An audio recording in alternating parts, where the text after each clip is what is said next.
Everybody, welcome back to another episode of the Consumer Fi Podcast.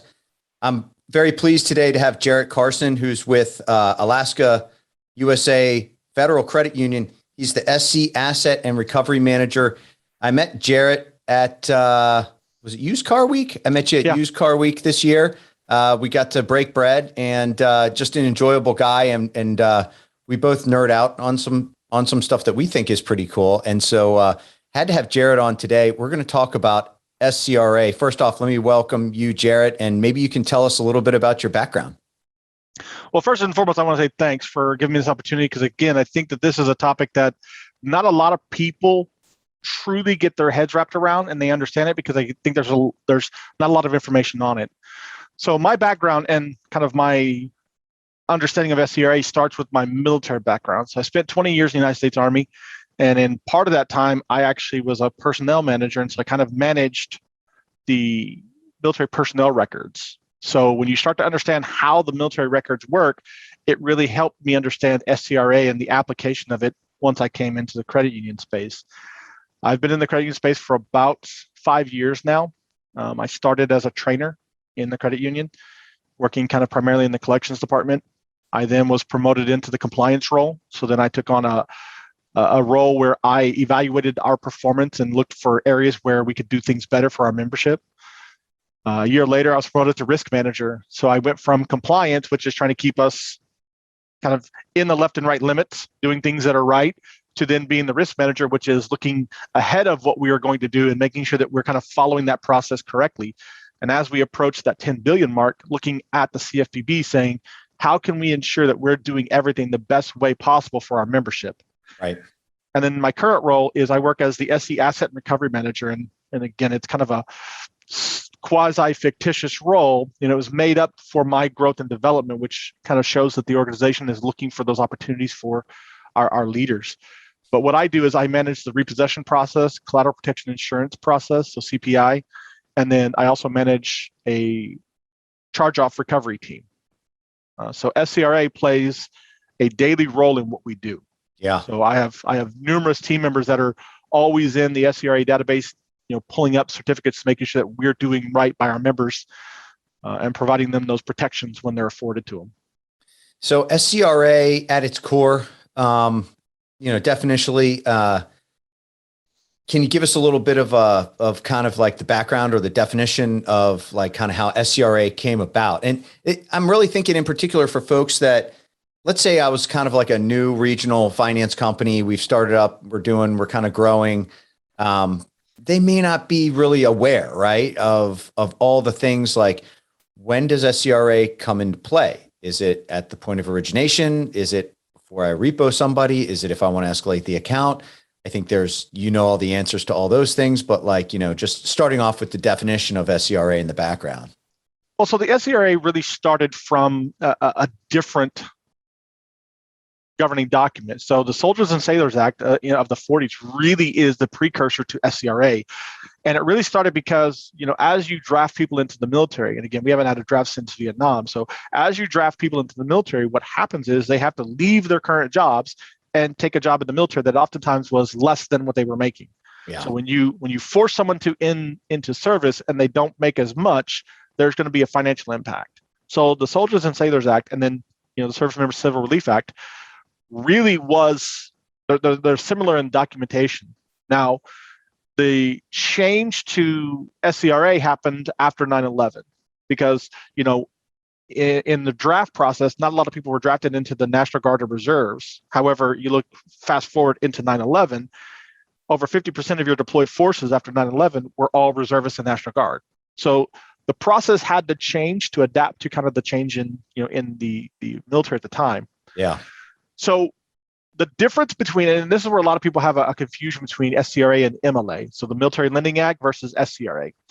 SCRA, and this is the federal side, so not speaking to any state rules, because some of the state rules are a little bit different, but SCRA from the federal side provides protections for anybody that was not in military service, and I'll talk about civilians too, but not in military service, that has a loan and then goes into military service. So right. I can be in the National Guard or Reserves and not be actively you're in an AGR status or full time, I can be in that role and still not be considered a service member by this policy because I'm part-time. So I'm still working my full-time job. So again, it really looks at what is the financial impact of the person that is now going full-time military, because there often is a pay disparity. And when I kind of alluded to the civilians, in the Soldiers and Sailors Act, there really were no provisions to protect civilians who were actually DoD contractors, DoD civilians, or even dual citizens that were actually participating in an act of war. So if I have dual citizenship and I'm with another country and that country is actually participating in the same operation, the same act of war as the United States, they can still receive those protections if they have a loan at my institution. And that was a big eye opener for me. My wife supports the Navy here in San Diego, and she obviously wouldn't be called into a duty where she'd have to go and be overseas or something like that. But I just was like, hey, I have some information that may be relevant to you and the people you work with, that they could get some protections. And those protections specifically, Jarrett, I mean, we're talking about cutting the rate on loans, maybe not being able to repossess or foreclose, like that. It makes sense, right? So I'm making less than what I was making before. I'm actively serving the country in some capacity, and let's just help make this person make it through this period of time, right? And then once they're back, then we'll take it from there, kind of thing, right? Yeah, and the thing too is it doesn't mean just deployed. And that's where a lot of people get confused by this, is they're like, oh, I'm getting deployed, I should have protections.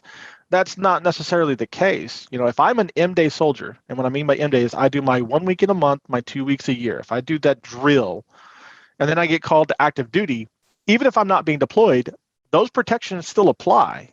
It's not the deployment. Now, if I'm a DA civilian or a DoD civilian, and I get forwarded into a military operation, then again, that's when their protections kick in. But for a military member, it's the active duty status that creates the protections.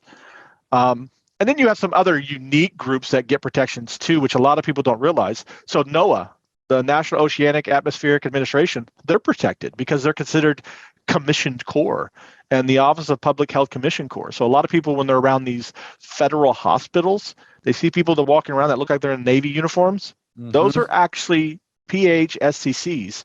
So they actually have protections while they're in a commissioned position. So it's really unique, because up here in Alaska, we have the Alaska Native Health Consortium, and a lot of their doctors and stuff are part of the Public Health Commission Corps. And so they never even realized that they had protections, because it's not something that people really brief. When you go into basic training, now they teach an SCRA class at a very high level. But they don't give people the actual detailed knowledge of what can be done. And again, my team focuses on the repossession side, but within my department, we also review every member that asks for a interest rate reduction on credit cards. Right. And other protections that come with the SCRA. So the SCRA is the kind of the quasi title of SCRA, but it actually falls under an actual USC. So the 50th USC and chapters 3901 to 4043 are what provides the definitions, the terms, the guidance, and the criteria, and the protections under the SCRA. So I really implore people to go and actually read through that and understand what it says, because it really does add value when you understand what it means and don't just go based off what somebody says. Even me, I still tell my team, go back and read this and make sure that our interpretations are the same. So let's say I have a loan portfolio, and I have some folks that are doing some job that doesn't appear to be any of these categories, but they get called into active duty. Not everybody is going to, even on the military side, not all of them may know that they need to provide some notice, right? To let me know, hey, my situation has changed. And so what I learned was it's incumbent upon me as the lender to kind of pull those reports and make sure, which makes me say, I need to scrub my entire portfolio every time I do a run, because I can't just assume that, oh, I'm just going to look at this 20% because they indicated that they had some kind of military experience, right? So, that's the piece that, for me and getting through to the actual database, it seemed to take a little while for the queries to run. Like, can you talk a little bit about that whole piece of just what's good practice for how you make sure that you are operating very safely and proactively, with kind of identifying, hey, are these candidates for this, rate concession? So I'll start with the MLA process. So MLA is governed a little bit differently. So before you have to provide specific disclosures for MLA. So most financial institutions will bang against the DMDC. That's the database that carries all of the military's information. So DMDC. Every night, almost every financial institution will go against that database and look for changes from yesterday. So if I'm in the DMDC database, and it's not just the military member, they actually look up socials for the dependents too. So dependents get coverages in some of those same situations. So MLA gets reviewed every night because disclosures have to be done before the loans are boarded. SCRA, the requirement for SCRA for like interest rate reductions, the member has to ask, and when I say member, I'm using credit union term, but the consumer has to request those protections for like interest rate reductions. I can't just automatically arbitrarily throw them against it because some of the SCRA information is not as accurate as the MLA data. And I'll kind of get into that too because there's some challenges. So for us, we use the SCRA strategically, and we use it kind of pointed at specific records to pull those out before we do an action or before we approve an action. So if I'm going to approve a interest rate reduction, one, I have to have military orders. That's a requirement through the SCRA. You have to provide me your orders. You have to provide me your enlistment contract if you're just now joining the service. You have to provide, military orders if you're going on to active duty status. That's for like an interest rate reduction because you're providing me documentation for your protections. Now, when it comes into the repossession space, we actually go against the SCRA database to pull the certificates that shows someone's active service period as a validation that I can't take an action. So if I'm initiating a repossession or reviewing for it, I have to check the SCRA database. Before I put the repossession out, I have to check the SCRA database because if somebody joined in between that period, which it does happen, there's now protections. If I secure the vehicle, I have to check the SCRA database because now my securing it doesn't really necessarily violate the SCRA as long as I protect it and protect that member. And then before I sell it, I have to check the SCRA database. So there's 5 to 6 points that I'm checking that database. And then my team actually saves those certificates as a proof of concept that we actually check this in multiple stages. And so they check it with specific dates in mind. And then anytime that we see anybody that has a yes, we go back and we've returned vehicles because they've gone to basic training from the time that we secured it before we sold it. So we return the vehicle. And provide those protections. Now, the challenge that I did kind of allude to was in the National Guard, imagine that every National Guard is like its own little army. And they manage their own little army in 54 different ways. Now, when I say 54, every state has a National Guard, but also every territory. So Guam, the Virgin Islands, Puerto Rico, and Washington, D.C. all have their own National Guard. So there's 54 states and territories that have a National Guard, and they operate differently under the National Guard Bureau kind of umbrella. NGB is just a proponent. It's not a command. They can only set guidance, not tell them how to do their jobs. Each state manages it like its own little army. And so how they run their DMDC is also a little bit different. Most of the times, you won't see somebody who's on an active guard reserve contract as an active duty service member in DMDC always, because they may be guard. So sometimes you have to look at the contract and then go ask those state AGs for orders to see if they're protected or not. Now, if somebody goes on to a federal order, they're going to be in DMDC. They're going to be in SCRA automatically because it's a federally managed system. So that's my only caveat to SCRA is you have to be very careful about knowing what your state deployments look like, your state activation orders, because those are very, very specific and they're very challenging. Does the state only cover the National Guard units, or does it also cover other pieces? So So look at it from this perspective. So there's state and there's federal. So the reserves. Now, some people, when they say the reserves, they mean anybody that's not active duty. So that could be reserves or National Guard. Reserves, every branch has a reserve. So the Army has the Army Reserve, Navy has the Navy Reserve, Air Force has the Air Force Reserve. Now, those are federal assets. Even though they only work 1 week in a month, 2 weeks a year, those are still federal assets. National Guard are a state asset. And in the National Guard, you only have two elements. You have the Air National Guard and the Army National Guard. So you won't have a Navy National Guard.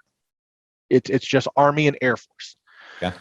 So that's the kind of the breakdown is those are state entities versus a federal entity. So Katrina, the reserves didn't come out. It was all National Guard. And in those situations, you may have a reservist from Arkansas, a National Guard member from Arkansas that may go to another state to assist in like a state emergency. As the governor calls up those other governors, they can actually ask for that assistance. But you'll rarely ever see a reserve unit stepping in to assist in a state emergency because they're federal assets. Okay. Jarrett, you trained folks on this, and you gave me a slide deck to help get me up to speed, kind of, because it's been a little while. When you pull the reports and you see these different definitions or these different statuses, I'm sure there's a lot within there for you to have to look at and determine, so when I think about, okay, I'm going to pull at the national level, the federal level, and then there's a bunch of codes in there, and I can see like I'll define whether you're active duty or not. But then do you also pull at the state level each time as well too? The state doesn't have a database. They don't. Again, if the state is using the DMDC correctly, even if the person's on AGR orders, they will pop up in DMDC. They'll pop up in SCRA. Okay. So it really depends on the state. So like myself, I did 10 years active duty and then I did 10 years AGR. If you look me up in the DMDC at SCRA, it only shows that I did 10 years active duty. My AGR time doesn't pop up in SCRA. So that's where we identified this issue.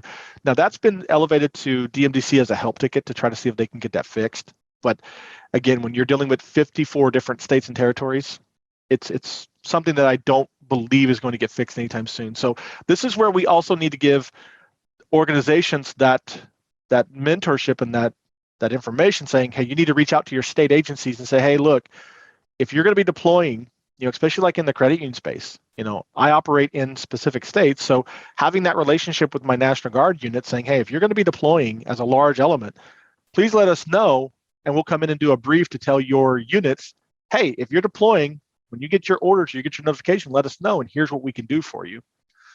So again, it's not just being reactive. We want to be proactive in the development of an SCRA program. Yeah. So being that good business partner with our state entities. Yeah. Yeah. And this is particularly relevant for folks that are listening. So Jarrett, you have branches that are on military installations. So you have a decent population of your member base that are military. Correct. Yeah. And again, I think that we try to do everything for every member that we have, but it's, in those situations where they have their own specific coverages, we want to be diligent, because again, not knowing isn't a response. It isn't a defense. Right. We have an obligation that we have to ensure that we're doing everything that we can to provide all of the benefits to our members, in each of their protected groups.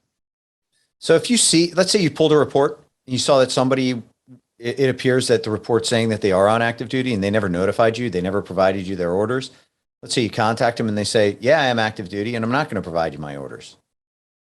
So in some of those situations, the organization itself has the ability to go ahead and provide those protections. So the requirement, so if we didn't do it, there wouldn't be a violation of SCRA because it's very specific that they have to request it. Now, I do know that most organizations take that upon themselves. So if I look in the record and I see that the person requested a rate reduction on one credit card and they have another card for another like a furniture store, they would even be given those protections on that one. So if they only ask for their credit card, we oftentimes will go back and look at their entire financial history with us, right, and ensure that we've given them all those protections when they were eligible.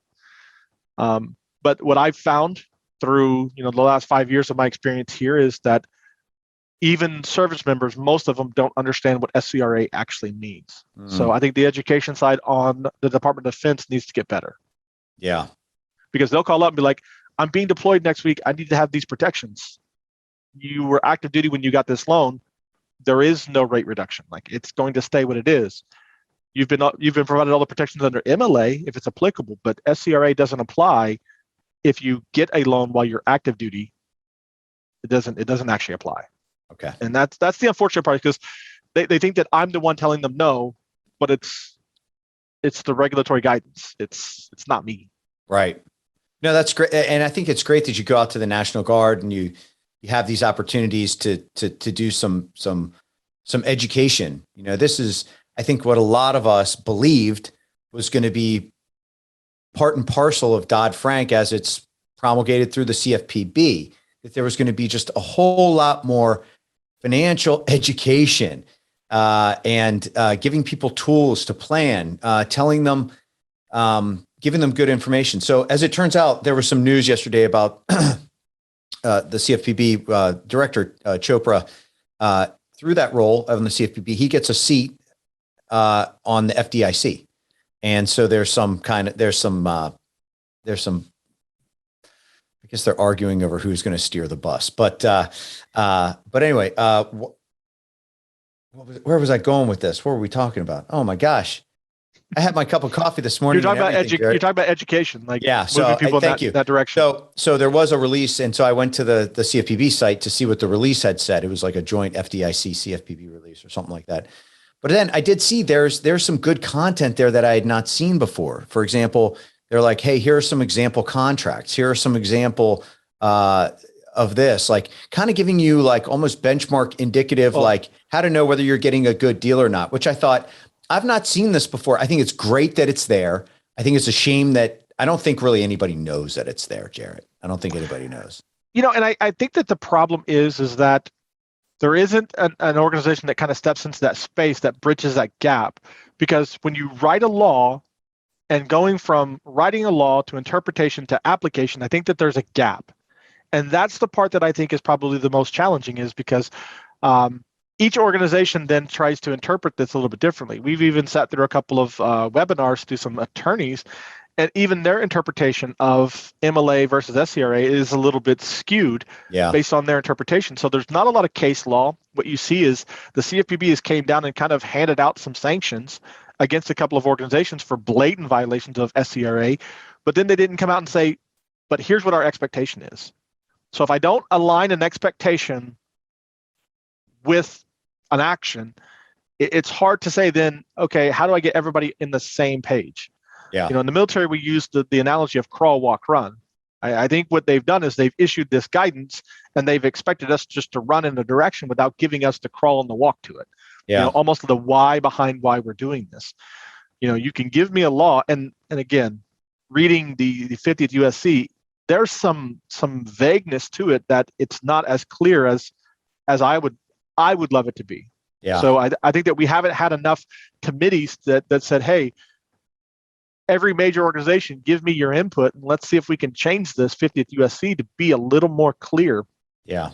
I think that's needed.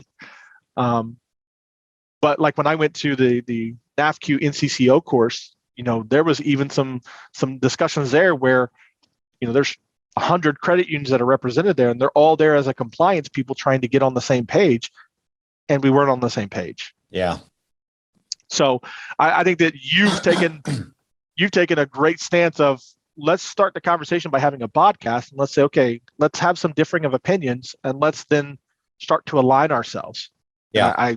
I appreciate this more than you can even imagine, because again, this is getting those pieces where I feel like I have a voice that could help people, and it's not really reaching, a broad enough audience that we can have these conversations. Used Car Week was a great platform to have this as a starting point. I know there's another organization that's asked me to maybe step in and do a possible webinar. So if that does happen, I'll definitely bring you kind of into that discussion. So, you can maybe help spread that piece, because again, this doesn't just benefit the member who's getting that interest reduction. this protects organizations. Yes. And in a 100% does. compliance-centered, environment, we have to protect, the organization, because if I don't get sanctioned, that means that I have more money to then give back to my members. I can offer better interest rates. I can provide better services. I can provide our services to a wider audience. I do appreciate what the CFPB is trying to do.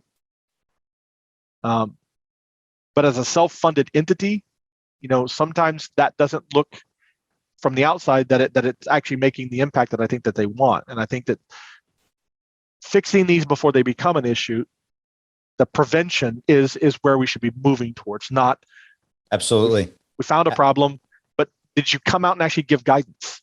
Well, absolutely. And then the other thing that you're doing is, I remember, I forget who I was talking to. It was, I might have been talking to him, or I might have heard it on a presentation, but it was a lawyer speaking, and they said, is it okay for you to manufacture evidence? Is it okay in a dispute, is it okay for you to manufacture evidence? And the answer was yes. And so what you were doing when you were taking those snapshots and saving the artifacts of when you had checked SCRA, and you're documenting that and you're storing it and you're providing a paper trail, you are manufacturing evidence. You're manufacturing great evidence to show that you did what you were supposed to do. And so, that's just one of the things that I hope people walk away from this with is under SCRA, there are definite touch points where you want to prove that you've pulled the file, that you've butted your entire portfolio up against it, and that you've done it at critical touch points on an individual case basis to make sure that, before you repo somebody, whether you ran SCRA on 100 times or not, and you ran it just yesterday, now you're repoing the car, you probably want to run it again. And you want to prove that you ran it again. That's one of the big takeaways. The other big takeaways that I was thinking today, Jarrett, was just the definitions, right? So there are the National Guard and then the DoD civilians that are entitled to these coverages. So it's just that was news to me, and I thought I knew SCRA pretty well. I mean, I thought I had a really nice process when I was an operator, but maybe to kind of bring it home, Jarrett, yeah, feel free to comment on that. But I have your slide deck, and you have a nice little one on the benefits, and I think it would be worth definitely going through those to make sure that people understand, because there could be other folks, credit union guys or bank people, where they have multi-product lines. And I thought that was really good, which you talked about. Hey, I saw that you have another loan with us or another product with us. We're going to have to adjust that as well. So what are the benefits, right? Yeah. So the cool thing about this is each of the benefits is broken down into a separate subchapter. So like 3931 within SCRA talks about protections against default judgments. So anytime that you're considering your action a default judgment, so if I'm calling the account in full due now, is that a default judgment? That's not just a civil action. That's really kind of anything that you would say is now default. So it doesn't mean that I can't still collect against you. It doesn't mean that I can't make collection calls. It just means that I can't take that next step of a default. Stay of proceedings is another really cool one, because if I start a legal action, I have an obligation to stop that legal action, to stay it while that person is in that active status. So it doesn't mean that I have to not go legal. I can go legal against somebody that's protected at SCRA, but what I have to do is I now have to pay for their attorney, and that attorney has to represent them. So am I going to spend $10,000 to make $1,000? No. And that's really why I think they built that language in there. Fines and penalties. And this is where it kind of really gets to the good part is, if I hit somebody with a late fee while they're protected, those late fees are now null and void. I have to waive those. So it's not just protections against an interest rate, it's also protections against those penalties under contractual terms. So this is where you start to see that repossession. So repossessions itself isn't necessarily the protected piece, it's the fines and penalties under the contracts. So a default on a contract says, you don't make your payment, I'm going to come pick up your vehicle. One, they're protected against the default. So 3931 protects them, but then that fines and penalties, 3933 also provides that second layer. Now, courts can reduce and waive those fines based on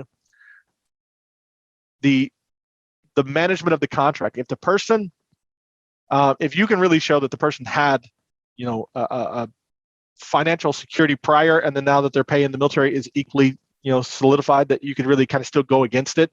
But again, You then start looking at the reputational risk. Do you want to be drug out in front of the newspapers and being, identified as somebody that's attacking a service member? Probably not. So I think organizations really build their risk stance based on some of the language. Duration and term of stays, like how long you have to delay it. So for like some of the stipulations, they've provided that once you leave military service for like mortgages, there's a moratorium for up to a year on stays. So some have some protections even after they leave the military, giving them like a year to kind of get themselves into a financial position where they can sustain that. Statutes of limitations, 39, 36 really covers that really well. The piece that's going to help a lot of people is, and in my slides, I actually break out 39, 37 a little bit better, where it says 6% max on anything incurred prior to entering military service. Now, when it says military service, it's meaning the eligibility. So if I'm a civilian, a DoD civilian, my eligibility starts the day that I leave for an overseas deployment, whereas in the military, it starts the day of notification of military service. So if I'm in the National Guard and Reserves and I get notified today that I'm going to be deployed in 6 months and I get my orders, those protections actually start before they actually leave, because now they're kind of in that status, kind of an alert status. During military service and 1 year after, in the case of an obligation consisting of a mortgage, trust, deed, or security of a natural mortgage. During periods of military service in the case of other obligations and liabilities, and then forgiveness of interest and excess. Now, here's where they put a specific language in here. So when they say forgiveness of interest, what we found was kind of in that pre-SCRA, organizations were giving service members a reduction of interest rate to 6%, but then as soon as they got off of their military orders, they accelerated all of that 6%, anything above that 6% while they were protected, they accelerated that and made it due after their military service was over. So that's why they put this language in there, and they were very specific, saying forgiveness. Yeah. So if I have an interest rate of 9%, that 3% is gone. It cannot be collected. It's gone. So, yeah. And then a prevention of an acceleration of that principle, making everything due now.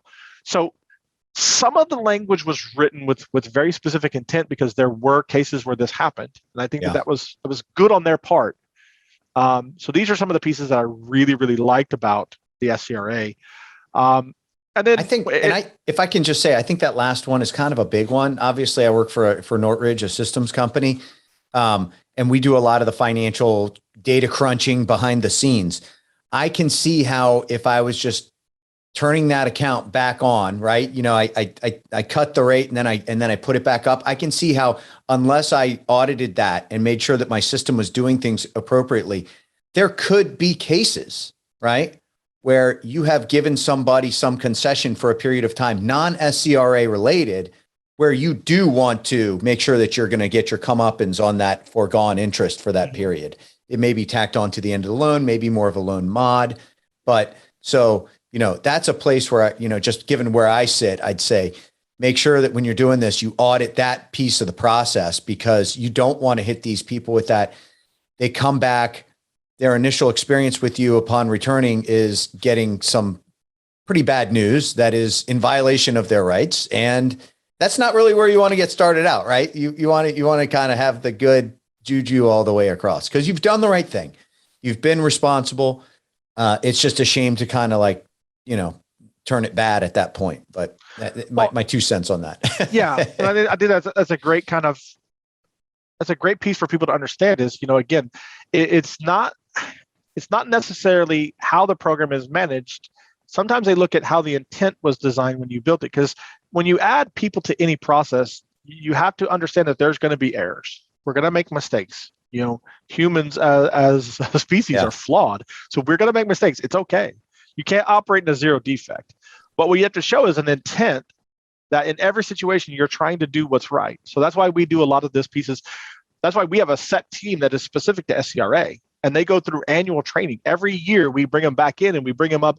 So I didn't send them in this slide, but we actually give examples. Okay, last year we had this account. How would everybody handle it? And we actually walk through the account and make it real to everybody so that they can see all the notes that we had on it, all the conversations. We pull phone calls so that people could see the validity behind the actions. Yeah. Now, one thing that we don't touch that I think is important about SCRA that people need to understand too is, again, I focus really on the things that I deal with every day, but one of the biggest protections under SCRA talks about leases and contractual ability to get out of contracts. Even cell phones. It goes down to the cell phone contract. And if I'm in a cell phone contract, I can terminate that under an SCRA clause. And I don't think people understand that. So this needs to be more than just, fintech and finance and credit unions and banks.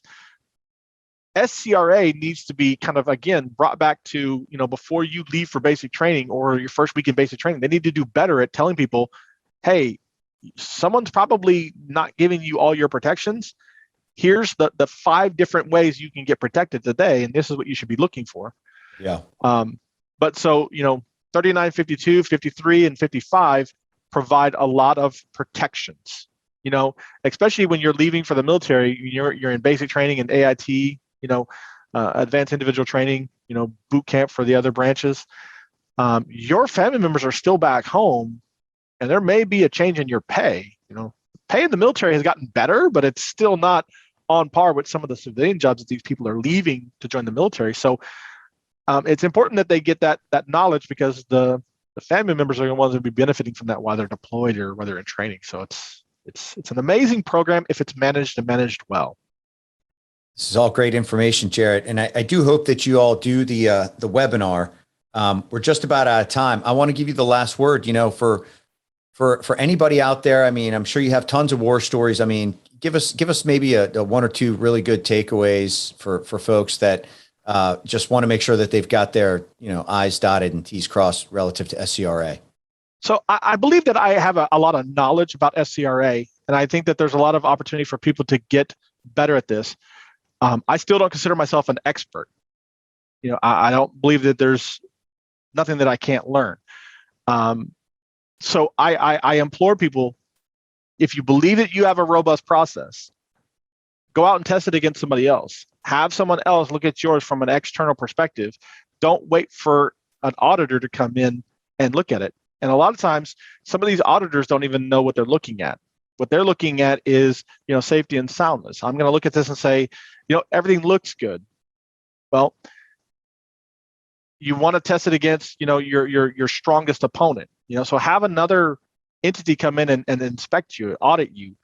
You'll welcome those opportunities to be questioned and challenged. And can I defend the position that I took? And like you said, develop your evidence, knowing that there's going to be flaws in the system. If I repossess somebody that was in the National Guard, if I repossess their car, but I pulled 9 SCRA certificates, I can stand behind that. Now, that doesn't mean that I'm going to then sell the vehicle and be like, yep, I pulled it and I couldn't see you, so I'm gonna take this money and I'm gonna pay off your loan. Right. It means that I still need to fix it. I still need to do what's right by the member. It's not my fault that I couldn't see something. I don't know what I don't know. But having that documentation will allow me to be able to stand in front of a regulator and say, in this situation, we've done more to help them now that we found out what was going on. But here's all my evidence to show that I did my due diligence on the front end, everything that I'm required to, and more. It doesn't tell you in the SCRA how many certificates you have to pull. Yeah. We've looked at it and said, we believe at these 5 points, we're going to pull it because we believe that gives us the best ability to see if there is a change in that status. So again, it's developing a process and then pulling someone in and saying, hey, tear my process apart and tell me where you think I can improve. And go out and read some of these latest sanctions from the CFPB. Read those. How close am I? Am I anywhere close to what they just got sanctioned for? Because it may look like I'm doing things legally the way that I'm supposed to, but from a consumer lens, can I do better? Yeah. I love it, Jarrett. These are the kind of relationships I love striking up when I go to conferences. I thank you so much for being who you are and talking to me at dinner. And then we got talking on this, and I'm sure we put everybody else at the table to sleep, but we were pretty happy. I get geeked out over stuff like this. I mean, I'm currently working on my doctorate. I don't need to have a doctorate to work at a credit union, but I love these opportunities to expand my knowledge and my abilities, my understanding of pieces. And this is just one of those areas that when I get a chance to kind of geek out and talk to people about things that I'm passionate about and then create that passion with others. Yeah, man, it's amazing. These are the fun things. I mean, in Alaska, it's 7:00. So, I love this. This is what I And thank you for getting up. I actually had a 7:00 my time call this morning as well. So, I love it, man. I love it. Jarrett, thank you so much, folks. Jarrett Carson, he's with Alaska USA Federal Credit Union, talking to us about SCRA today. Jarrett, thank you so much. Thanks so much. You have a great day.